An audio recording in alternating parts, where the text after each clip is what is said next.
ज्यादा क्रोध आ जाए तो गालियां भी आने लगती हैं, जवान पे दुरुक्ति गालियां आने लगती हैं और बड़े कटु वचन निकलने लगते हैं। इसलिए क्रोध को रोकना है तो मौन धारण कर ले। जहां क्रोध आए उसी समय चुप, वहां से हट जाए। जहां जिस अवस्था में क्रोध आ रहा हो उस परिस्थिति का त्याग कर दे, एकांत हो जाए, मौन हो जाए, उस समय बचे।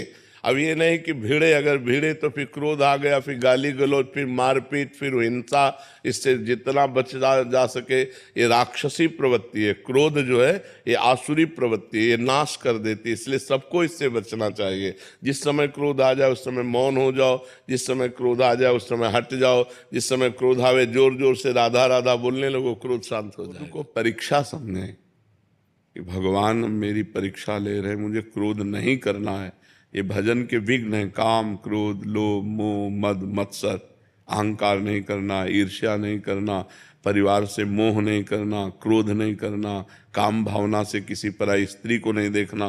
तो जब हमारा मन क्रोध में आवे तो सावधान, राधा राधा राधा राधा राधा बोलना नहीं, हमें उस विषय में नहीं बोलना। वो ऐसे हट जाना है जैसे हम अभी बात ही नहीं कर रहे थे। बिल्कुल पीछे तुरंत मुड़िए, हटिए, चल दीजिए। उत्तर चाहे बालक क्यों न हो, उस समय हट जाइए, फिर बाद में समझाइए। क्रोध के लिए उस समय वो स्थान, वो परिस्थिति आपको छोड़नी पड़ेगी।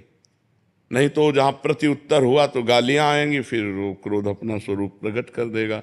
वो बुद्धिमानी यही कि तुरंत मौन हुई और वहां से हट जाइए।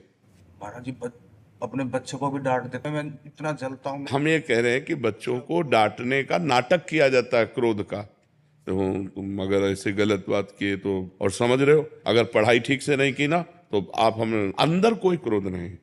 क्रोध का नाटक करना और क्रोध होना, ये थोड़ा अंतर है। बच्चे में क्रोध को करना होता है, परिवार में क्रोध करना होता है, जरूरी है। जैसे छोटे छोटे बच्चे हैं, अगर वो भयभीत हमसे नहीं हुए, थोड़ा थोड़ा भय होना जरूरी।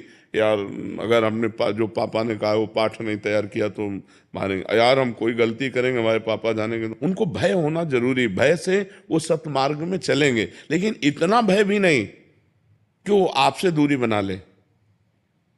कभी मित्रवत व्यवहार करके ऐसे बैठते हैं, खेलते हैं कि वो अपनी छोटी सी छोटी कमियां भी आपको बता दें।